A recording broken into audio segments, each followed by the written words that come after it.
he got information. Now, I saw Malik Beasley Shams notification, and I don't know about you. I was like, oh, he got re-signed before I opened the app. And then I see that Shams Charania reported that there was an alleged gambling incident from the 2023-2024 season when he was with the Milwaukee Bucks. I wanted to ask you this. I feel like the timing is just terrible, but how do you think this may or may not affect like what the Pistons could possibly do in free agency? I think this changes a lot in that plan. Trajan said after the draft, when we were discussing Chaz Lanier, who I'm sure we'll talk about in a little bit, he said that free agency didn't play a big, deal in his mind when making these kind of decisions. I don't know how much I trust that, just because I feel like there's still a hand-in-hand like transactions and timing with off seasons. Like you kind of got to have to weigh those things when you're making these kind of decisions. So I feel like now with this being such a huge loss for the Pistons, who, again, at this point, you could argue that Beasley was their second best player for basically the majority of last season.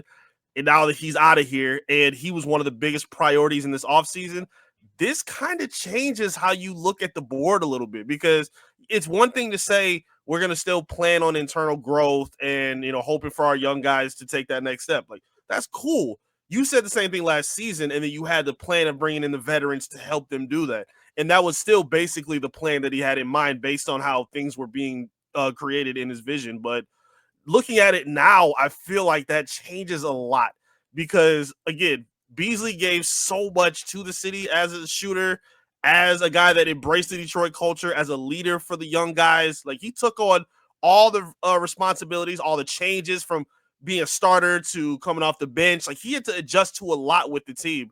And now just kind of finding a last-second plan to kind of fill in with that. Because, again, he's not just a shooter that you kind of had it. He was a guy that was kind of looked at as a leader and a focal point of the franchise. So at this point now, this changes a lot based on what they're doing. I don't know if that changes conversation with THJ or whatever it is, but I feel like this isn't something to be slept on. I think this is something that they have to take into consideration and open their eyes up to some other possibilities on how they open up their eyes to this wide open Eastern Conference right now in this window. So yeah, I think this is a huge deal. I think you're right.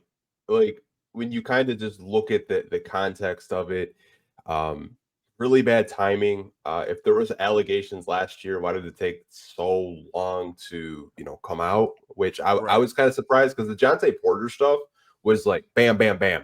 Like allegations, placing bets on himself. We don't know what kind of bets, Beasley allegedly was placing. And we'll probably find out in the coming days and weeks, like what actually happened. But, if it does kind of drag out weeks, I don't think the Detroit Pistons are going to sit on their hands and wait and see what does happen with him. Right? Because you got free agency starting in a couple of days. And like Sham said that the Pistons offered him 3 years, $42 million.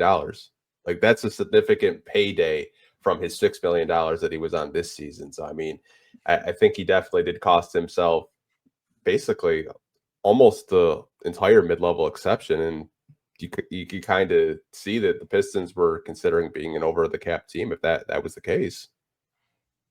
Yeah, I'm very curious about what you just brought up earlier. If this is a situation that happened in 2023 and 2004, and now the Pistons basically have to be the ones to suffer through. Like, this doesn't hurt Milwaukee in any way, shape, or form because that's who he was playing for. This is going to hurt the Pistons more than anybody, unless obviously maybe there were other teams who were interested in him. But the Pistons and him seem to be locked into the future.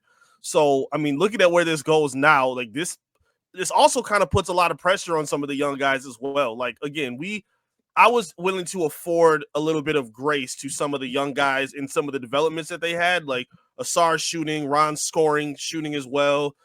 Even Cade's like up and down shooting, which to me, I'm putting a little bit more pressure on just because he's going into year 5.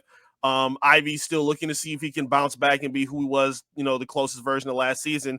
But at this point now, again, with an open East, with these young guys tasting that playoff and postseason success, they want to get back to that. Like I feel like if they were to take that step back, that's going to leave a bitter taste in a lot of people's mouths, including the guys in that locker room. So it puts a lot of pressure on them to say like, hey, like I know we had this going on, but I mean, we kind of got to adjust at this point now. Like, yeah, we have we wanted, Beasley to be the guy and do this and just still lean on as our 40% shooter.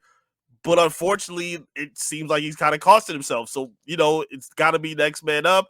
Trade is going to have to go back to the board. And honestly, even with some of the guys that they're interested in, I don't know if they're going to be that equipped to match what Beasley did. Like 300 threes in the season is insane. Like, I don't know what got into him to shoot the way he did. But like even just kind of averaging I'm sure we'll talk about him as well. But like the Nikhil Alexander-Walker, like I don't know if I don't know if he's capable of kind of filling into that need. Like, granted, it puts even the pressure on the rookie too. Like, I don't know. Man, this is a huge deal. This is nothing to sleep. I know some people were kind of, we'll just wait and see how this is figured. This is kind of a big deal, especially considering the timing. Yeah, I mean, like if this was like maybe in May and we found out that like there were allegations, we probably would know by now whether he was guilty or innocent. But the fact that it's right around the corner with free agency, we've been getting reports, especially from Mark Stein and Jake Fisher and other media sources out there, that the Pistons have been really zeroed on in. And we'll get into Nikhil Alexander-Walker and Santi Aldama a little bit later in the podcast. But like Trajan hinted at the press conference, we really like our free agents, but hey, it's a business and we have backup plans just in case other teams are looking to pay our free agents. And I think Trajan does have a backup plan. I don't really think that you can just plug in Nikhil Alexander-Walker and a Malik Beasley, because to me, I think they're two different type of archetypes of players, where Beasley is just a high volume, coming off screens, 3-point shooter. The only shooter that just opted out of his deal is Duncan Robinson. That's similar, but I mean, there are reports that he's looking to go back to Miami to get a, maybe a more of a lucrative contract. But I mean, there's not a lot of motion shooters like that are available this free agency. There's a couple, in next year, but I'm sure the Pistons are just looking at all the options that they could have, because I'm not entirely sure if they're just going to sit on their hands and wait and see what happens when, there are guys that could, come in and you can get marginally better that way. Yeah, the timing is crazy. Like, they don't have a whole lot of time to kind of, reach out for whatever plan B may have been. This was supposed to be one of their biggest plans. So it unfortunately kind of does put some, eyes on the Pistons to see like, hey, did you know if this was a thing? Like, how long were they aware, especially based on the comments you just made? Because again, I don't want to insinuate either way, but unfortunately it does, warrant the questioning from the community. And I understand that.